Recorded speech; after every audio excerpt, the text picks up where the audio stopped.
Hey, I'd like to welcome you to another episode of Mission Matters. My name is Adam Torres, and if you'd like to apply to be a guest on the show, just head on over to missionmatters.com and click on Be Our Guest to apply.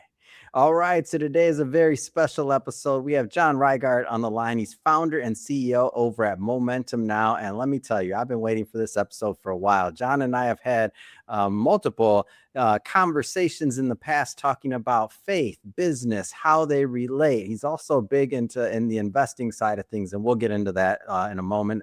Things like Angels Investors Network and a lot of representation, a lot of different angles. Man that wears multiple hats, and they're all pretty dang interesting. So, John, first off, welcome to the show. Very good to be here. Thank you. All right, John. So we got a lot to cover today, but before we get into the episode, let's start this the way that we start them all, with what we like to call our Mission Matters Minute. So, John, at Mission Matters, our aim and our goal is to amplify stories for entrepreneurs, for executives, for experts. That's what we do. John, what mission matters to you? Overall, in general, it's about empowering other people, whether it's in nonprofits or for-profit businesses or just friends. If there's something that I can do to help them feel more empowered, I'm happy. It's been, a lot of years in business where I saw everybody competing in Silicon Valley, and it was pretty brutal, when I first started. But I still saw through that how everybody that was doing the best was looking after each other. And I've tried to do that same thing throughout my career. It's awesome. Love bringing mission-based individuals on here to share why they do what they do, how they're doing it, and really how we can all learn from that so we grow together. So great having you on. And John, just to get us kicked off here, I'm curious. So even let's go further back in time. We can get into the Silicon Valley stuff, but like, how'd you get into business in general? Like when we were young, would we have been friends? What would have been our business? Like, how'd you get started? Yeah, probably go-karts. We'd be selling go-karts going down the hill nearby the house where I lived at in Madison, Wisconsin. Took a couple crashes on that, by the way, which you got test driving, but it would have been selling go-karts when we were, like 10, 12. My friend and I, David, did that, and we just had a really bad crash. He looked at me and go, "What did we do that for?" I go, "Well, we had to try it, but we didn't know what was going to happen." But beyond that, I mean, I think, Adam, you and I would get into a lot of businesses, and I hope we do. What like did you know, like even back then, like did you, and I'm from the Midwest too. My long-term listeners know that I'm from Michigan. So when I was growing up, it was just like kids, we were just trying to make some money, do some things, be productive. I didn't know the word entrepreneur, that was for certain, or like being in business. I was just trying to, add some value, make some money. Like for you, when did you know that like business or this entrepreneur side of things, like when did you know that was going to be a thing for you? Well, it really became a thing when my mom had died, and Mm. and I lived with my close friend for the last year of high school, and a man showed up that I knew to some degree, and he was a close friend later on, and Sheldon Wilcox, now passed away a long time ago. He came and he wrote me a business plan. I'm 17. And I'm sitting there. I thought he'd come to say hi to me, but he actually got out his pad and he started to invest in me. That's what I call it. He put time and effort. He was a man who had a big enterprise in Milwaukee, and down the road, and he still decided he'd do this. Now he knew our family to some degree, and my sister was really good friends with his daughter, and he didn't need to do this. He did it anyway. He came back 2 weeks later with this binder of what it is he wanted to illustrate based on what my goals were. At that time, I mean, I didn't know what my goals were. I was still thinking about 17. You're 17 when this is happening. Yeah, 16 and a half, 17. And I was getting ready to go to college, and I didn't really know what I was going to declare for. There were signs. My father was at the University of Wisconsin, and I probably would go in similar ways that he did. But he took the time. He said, "John, here's what I wrote up." So he wrote up, "Marketing is something I think that you'll like because of what you said." He said, "I think business is definitely the right place to go." And what's fun, I'll just turn it up a little bit, but he Came back with that, and of course, that's what I went and got a degree in at the University of Wisconsin Eau Claire, and it's helped me so much to get the business behind me and all the details. Then in my last year, I came back and I was an intern at his business 4 years later. So that's an angel. So we talk today about spirit in business and God in business and things like angels. So he's one of them. And so when you left college, did you immediately go into entrepreneurship or like starting or businesses or like what was that like? Did you get a corporate job? Like what happened next? I did. I was fortunate enough to be recruited out of college and had a 6-month training program for a company called Brady Corporation in Milwaukee.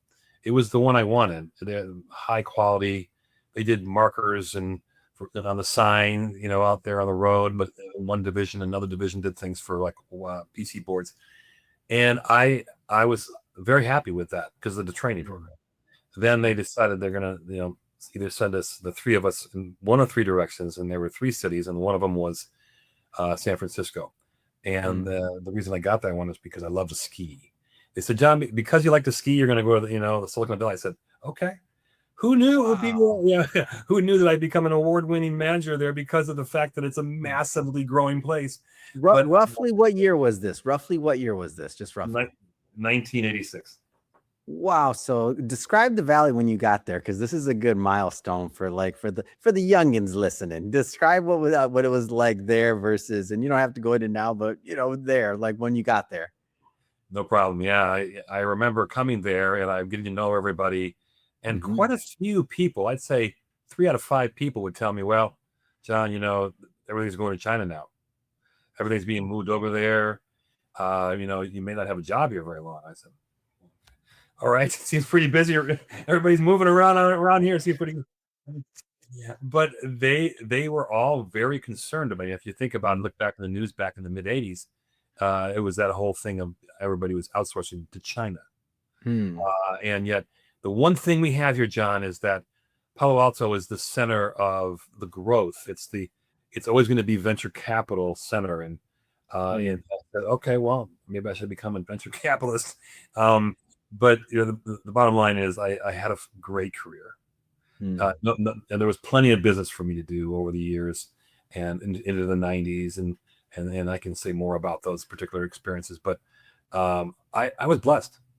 I'll talk a little bit today about the communities I was around, because I think empowering people get into that, because that's a good one. So you enter in this community. There's a little bit of fear there, China, all these other things. Like talk about like how that community side developed. Well, the community side was I either worked or I worked out at that point. I wasn't married, and so my community was my workplace, and yet I had really excellent mentors who showed me what a community looks like and how you look out for each other. And this whole notion of a culture. I thought a culture, isn't it the American culture? Doesn't everybody have that in their business too? No, a business has to have its own culture also. And it has become my favorite thing to teach, my favorite topic to put in place with all the private equity companies I work with.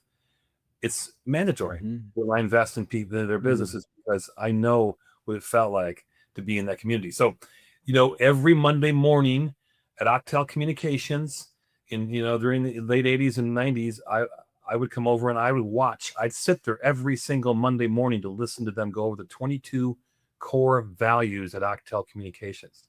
My favorite manager there, Mike West, was also the sales leader, which is I was in his organization.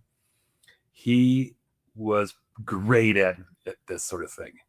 And I modeled a lot of what I do after Mike, and how he came across, because he cared. And it was really, really good to be around him. And he went through every one of those and he'd give examples. And that was the foundation for that group of new people. And we had a culture to be loved.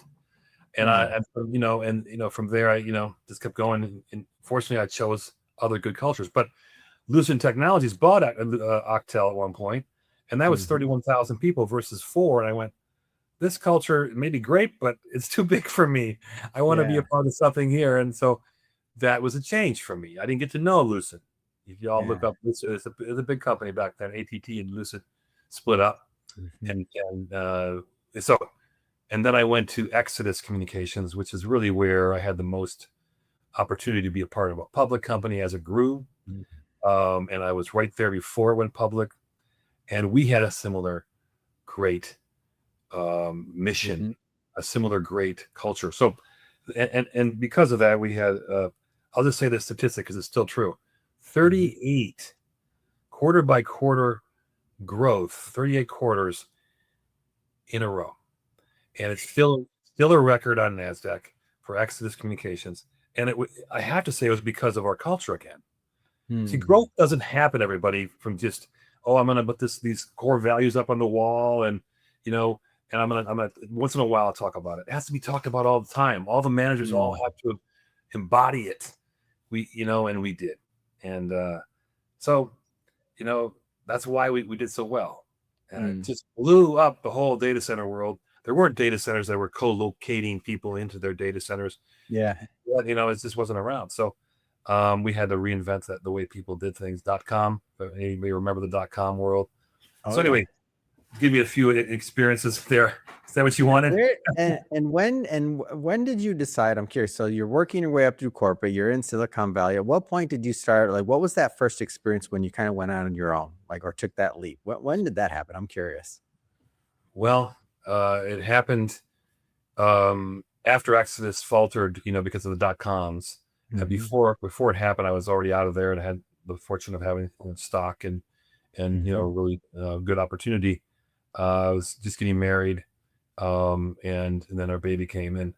Uh, as I was watching things go down and it slow down, I really thought, well, it's time to transition. And Mm. my wife is from Norway, so we decided to move to Norway and see if we'd want to live there. Well, that didn't work for her, first of all, because she's got back there, goes, no way. And I said, oh, that's good, because there's only 4 million people here. I need a little more than that to work with. um, but it's beautiful there. But the point Mm. is, that was a transition. But the real thing I have to say to everybody on this right now is that I was looking after the whole culture, but I wasn't looking out for my health or my Mm. spirit. Mm. And I was worn out. My adrenal glands were off the charts. Here at 38, at the prime of my life, and I really needed some rest. Mm. And that's it in Norway. But that was the transition. It wasn't what you thought you were going to hear there. But then I came back after that, and I got into coaching, which is natural for me, but Mhm. not perfect, because I like it when people listen, and I wasn't giving them money when I first started to coach, and Yeah. they didn't listen as well to their own thoughts about what they wanted to do, and that's Yeah. hard. I didn't. The culture was terrible. And I had this really bad attitude at times, like, gosh, I got to go back to corporate America. I can't live in the wine country where I want to live with my family, Mm. uh, and get back into these big cultures. And then how would I do that? Would I take care of my own health this time Mm. around? And so I decided to just keep going where I was. And then my wife and I would invest in some things. And then over time, it's been 20 years. I created the private equity process and Mhm. angel investing process, and there's companies around both of them. And I've been around helping people find capital to build their businesses, which is really Mhm. what those people that weren't listening to me needed. Yeah. And then Yeah. now they listen when I Yeah. bring them money. Yeah. So that's that little. I don't know if that helps you, Adam. Yeah, go further into that side of the business. Like, when did you, like, that thought where you're like, okay, what they need is they need, resources, money, right? Angel or private equity, whatever form, but you're like, okay, because that's a very specific decision when you're thinking about, okay, I'm gonna help them with this particular issue. Like, what drove that, and like how do you know that was gonna be your thing? Because that's what I know you as, by the way. So I'm curious about that. It became my thing because it was a dire need. Hmm. And it became my thing because of what I knew from coaching, that it didn't work for me to just be coaching folks who said they were under contract to be coached. Because when I said, okay, well, they say to me, well, sometimes I go, do you have some money you want to put in? I would put that in, and that changed the relationship. Hmm. It wasn't me that changed, but it changed for them. And Hmm. so I got to the point where I went, well, I really want to help businesses, because to me, in America, the number one best thing about business in our nation are small business owners. Yeah. We have a lot more of them that have 1 million to 25 million in sales per year than we have these huge companies we all read about, like Meta and all these sort of things. Very small percentage for the big guys. And so the small businesses, I knew I wanted to invest, like my father did. In the University of Wisconsin, he was in an extension program. He'd go out to the Wisconsin businesses and help them. And I knew that was part of what he did, even though it was pretty small. And I just wanted to do more of that. I wanted to contribute. It's fun for me to contribute and work on their culture with them and get them going and help them to hire. Honestly, one of my favorite things besides talking about mission is to help people hire. Because you can really do the right thing when you get the right person in the role, but there's a certain way I went about it. I had to learn the hard way, but that became a big part of success for me, and why I had championship teams time after time is because I chose the right people. But that's basically how I got into the money part. So let's bring that piece of it maybe present day a bit. So I know Angel Capital Network and the private equity side, like talk about what you're doing today with founders and with businesses. Yeah, it's I'm getting to know people at mastermind meetings, like where I met you, Adam, and if I bring up private equity, 1 out of 3 times I know somebody, or I could use some help. It's not a difficult. Talk about an opener. If I would, like that, it's not hard. But I do have a lot of institutional capital behind my own, a lot more than my own, and my teammate, and we have the ability to help in great strides. Because we don't believe in starting small and playing small. We won't invest in that opportunity. We invest in the ones that have the bones to be big, and we'll help them scale. Because that's the hardest part. People blow their money because they don't know how to scale. And I can talk all day long on that topic, maybe another podcast. But that's really where my focus is with the private equity. I also am part owner in a brokerage, which is for currency trading. Forex, know it as, metals trading, poly, sports betting, all these things. So we have that, and that's been growing also. I hadn't talked about it much with you, Adam, but it's a lot easier to do that. By the way, if I want to save my adrenal glands this time around, I'll probably need to let that business. You're in it with the founders. I already know. And speaking of the founders and businesses, like what are you looking for when you're looking at committing capital? Is there particular industries you focus on versus others? Is it the deal? Is it the founder, the manager? Like what are you looking for in general? In general, U.S. infrastructure. Now, people think I mean energy and data centers, and I do. But our focus, Todd and I, is to focus on people first. We're investing in rural hospitals. People think that we have enough hospitals and care in this nation. Some of our biggest states like Michigan and New York, they have a lot of rural areas. And that from being from Michigan. And where do they get their help? They got to go all the way to Detroit? No, we can't have that. So for example, we just invested in 80 small hospitals, 10 beds, all the scanning equipment people need. And that's started in Arkansas. Now, the part of where, Walmart as their headquarters, they got enough hospitals there, but the other part of the state has nothing. So that's just an example. So the infrastructure is humans. Data centers, of course, by my background, we invest in that. Because I know them well. Energy. There's the one company I just love I won't go into the name, but they're taking care of plastic and turning it into fuel. They finally have figured out how to do that. And they're going to need 11,000 facilities at all costs of the 30 million, and we're going to help them over time. It'll take a while. I think we're going to try to get 100 of them done now, but the bottom line is it's very fulfilling to have America first and to make sure that we are getting the help we want here. So that's what we're doing with that part of the business. Yeah. When you think about like, and we've had some of these discussions, like when you think about like God, spirituality, like how does all of that fit into business for you? It's a very important topic to me. I have a relationship with God now that I never really had until about 2015. And since then it's been very strong. And so I now I can say the word God, and I'm glad we're using that word here, because I normally wouldn't have done that. I would have said spirit. Oh, Then, I was going to say, what other word do we say? I didn't even know, John. Go ahead. No, go ahead. No, that's spirit. No, I You used threw to me say, for a second. Go, please. oh, well, a lot of times I'll say, hey, how about love, which is God? Mm, And I see. I would use other words that would get to it, but it wasn't it. I understand. And so thanks for having an opportunity on this, and this recording to say that. It's touching my heart because, the bottom line is we all believe in something that's bigger than us. I hope so. I hope everybody has that, whatever it is, however you do it. When I go to Al-Anon, which is another area I learn a lot with the 12-step program, and that's for people that have been around people that drank too much in their past. And I still go there because there's principles there. And one of them is that God's involved with the first principle and the second. And it's good. It's good to have something bigger than us. That's what I didn't have when I was, running myself down, and when I was 38 and I was out of energy, I thought I only had me. I only had this cell, this battery cell. Yeah. And I got unlimited up. I got unlimited. And now I that's the way that I'll never get back to, being so low in my adrenal glands from working too hard. Because most of the time I'll say, well, God, I can't solve this by myself. How are you going to help me? Can I get a refill? Yeah. I'll get a refill. Can you, I'm going to turn this over to you, this issue. And, for me, that, this wasn't my thinking years ago.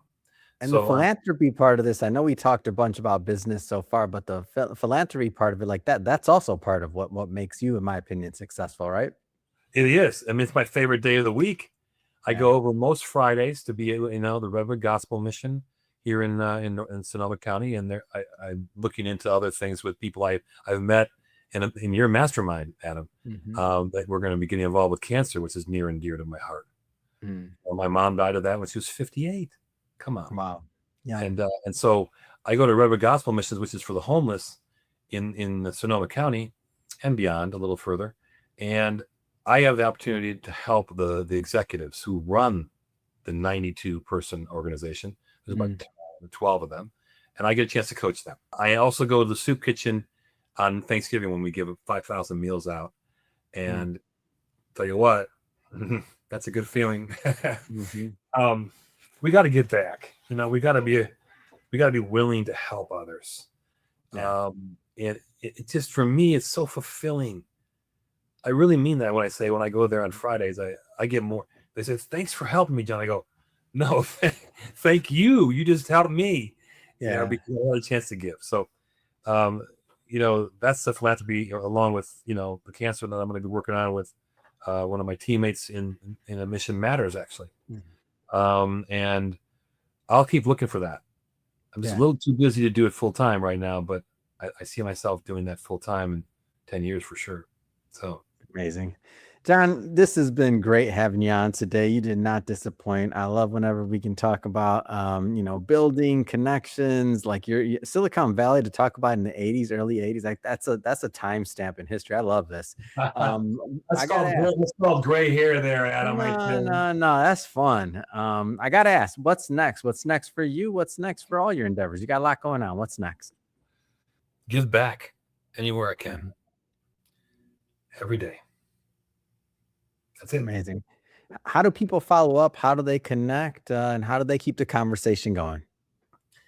It would be best on LinkedIn because I have multiple businesses. So I think I'm unique because of my middle initial, the John Reighard, and that's Reighard. And then just send me a message there and say hi. And we'll go from there.